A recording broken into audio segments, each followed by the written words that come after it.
I think that homelessness is so terribly misunderstood. One of my earliest mentors told me one time, run toward that which disturbs you. Many of us avoid that which we find disturbing. If we don't understand it, we prefer to remain ignorant in our misunderstanding rather than to really reach out and try to grasp the truth of what real issues are and grapple with the difficult things. Life was good, you know. We had a house in Tampa, you know, we both worked, but then Mac was laid off. We were able to keep things together for probably almost a year. Then we were evicted. You know, we tried different things, stayed in a weekly place, stayed with my mom for a while, stayed with his sister. And, you know, it wasn't easy, you know, bouncing here and there, you know, feeling like we're putting a burden on our family. So it definitely was not easy before we got to the coalition. When a family walks through our doors, it's one of the more sobering observations you can make, because what you're seeing is a family walk through the doors with everything that they own.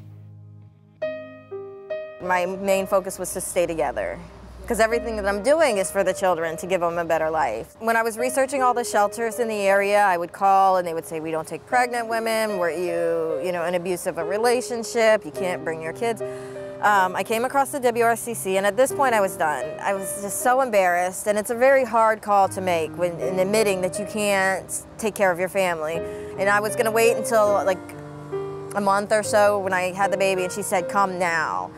And that time, and I came right away, and that gave me the time to decide that I should be happy to have the baby, and everybody else was just so excited. They didn't see it as a bad thing. That extra time was what made me decide to keep the baby, gave me the strength to know that I could do it. This is a place where people have an opportunity to rebuild their lives, to rehabilitate their lives, and to pursue an opportunity that perhaps they've never had the opportunity to pursue before. I plummeted deep into addiction and kind of wandered about the streets for 10 years. Kind of lost in my own self-loathing and self-disappointment until I finally had enough of it.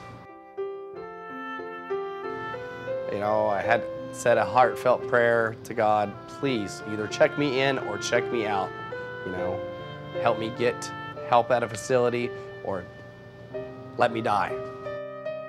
When they walk to through our doors and they ask for help, we stand there ready, not because they can afford us, not because they deserve it, but because they've asked for it. Some of the life management skills that I learned at the Coalition helped to enable me to be a responsible member of society. I actually think the experience has made our marriage stronger. I mean, we've been through our ups and downs. We've been together almost 14 years. And I think the past, almost 2 years now that we've been on this roller coaster.